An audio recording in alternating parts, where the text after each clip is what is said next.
Pada suatu hari yang cerah ketika Abu Nawas sedang berjalan-jalan santai, ia tiba-tiba menjumpai ada kerumunan orang. Ia pun merasa penasaran dan kemudian bertanya kepada seseorang di sana. "Sedang ada apa di sana?" tanya Abu Nawas. "Sedang ada pertunjukan seekor gajah ajaib," jawab orang itu. "Ajaib bagaimana maksudmu?" tanya Abu Nawas kembali. Gajah itu mengerti bahasa manusia, dan ia tidak mau tunduk kepada orang lain kecuali pemiliknya, jawab orang itu. Abu Nawas semakin penasaran dan segera menuju ke kerumunan untuk menyaksikan pertunjukan. Sesampai di kerumunan, ia melihat sang pemilik gajah ajaib dengan bangga menawarkan kepada penonton akan memberikan hadiah yang besar seandainya mereka dapat menundukkan gajah tersebut agar mau menurut dan mengangguk-anggukkan kepalanya. Satu persatu penonton mulai mencoba melakukan berbagai cara agar gajah itu mau menganggukkan kepalanya. Namun belum ada satupun yang berhasil menundukkan gajah ajaib itu. Keadaan tersebut semakin membuat Abu Nawas penasaran, dan ia pun tertarik ingin menguji seberapa gigihnya gajah tersebut tunduk hanya pada pemiliknya sehingga ia tidak mau menuruti orang lain. Abu Nawas kemudian maju mencoba menundukkan gajah itu. Ia berbicara pada gajah tersebut. "Tahukah engkau siapa diriku?" Gajah itu menggelengkan kepalanya. "Apakah engkau takut kepada diriku?"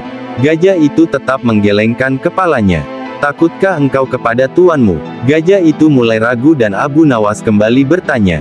"Jika engkau tidak takut kepada tuanmu, maka aku akan melaporkan kepada tuanmu," desak Abu Nawas. Mendengar ancaman Abu Nawas dengan spontan kemudian gajah itu langsung menganggukkan kepalanya.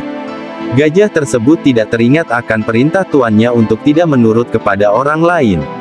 Penonton bersorak ria melihat keberhasilan Abu Nawas menundukkan gajah yang katanya ajaib itu dan dengan berat hati bercampur malu, pemilik gajah itu menyerahkan hadiah yang dijanjikan kepada Abu Nawas. Pemilik gajah sangat marah dan kemudian memukul gajah tersebut. Pada beberapa hari berikutnya pemilik gajah kembali mengadakan pertunjukan dengan maksud membalas rasa malu sebelumnya. Tapi kali ini dengan gaya yang berbeda, di mana penantang harus mampu menundukkan gajah itu agar mau menganggukkan kepalanya. Satu persatu penonton mulai mencoba dengan berbagai cara termasuk cara yang digunakan Abu Nawas sebelumnya, tetapi gajah itu tetap tidak mau tunduk dan menggelengkan kepalanya, karena sangat takut pada ancaman tuannya. Tibalah giliran Abu Nawas untuk maju dan kembali melemparkan pertanyaan kepada gajah tersebut. "Tahukah engkau siapa diriku?" tanya Abu Nawas. Gajah itu mengangguk. "Takutkah engkau kepadaku?" Gajah itu tetap mengangguk. "Takutkah engkau kepada tuanmu?" Gajah itu masih mengangguk. "Tahukah engkau gunanya balsam ini?" tanya Abu Nawas seraya mengeluarkan bungkusan kecil yang berisi balsam dari sakunya. Namun gajah itu tetap mengangguk.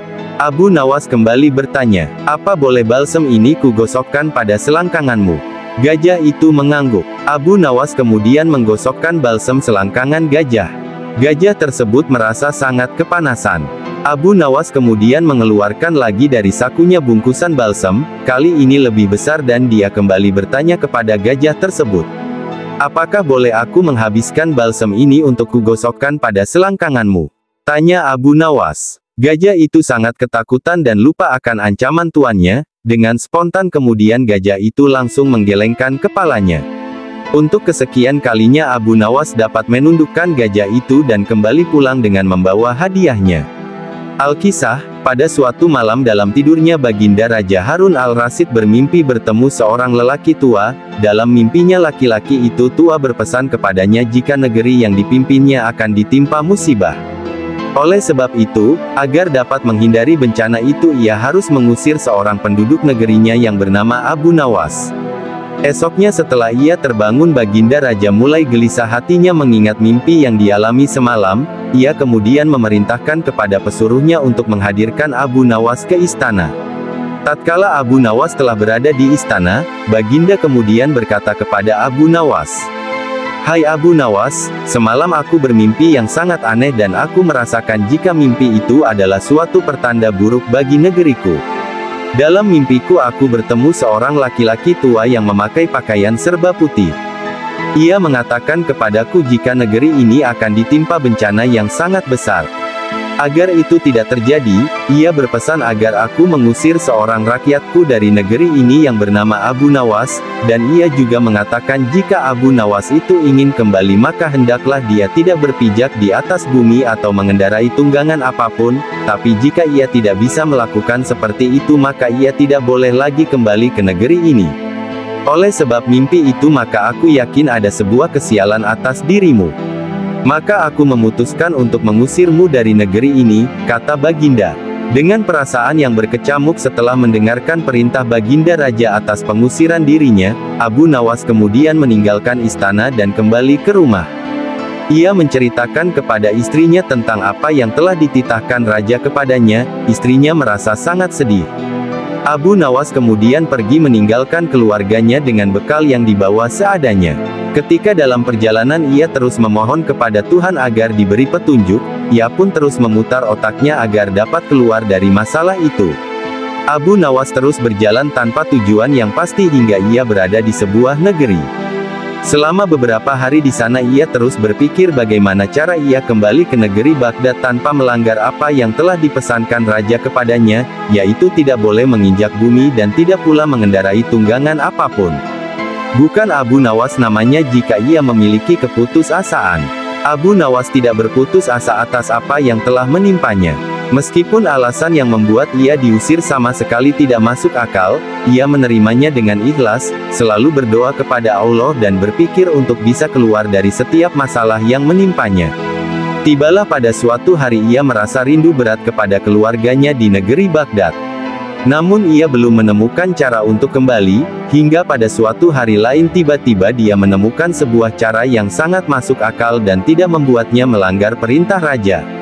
Setelah ia menemukan cara tersebut, Abu Nawas segera mempersiapkan segala sesuatu dan bersiap-siap untuk kembali ke kampung halamannya.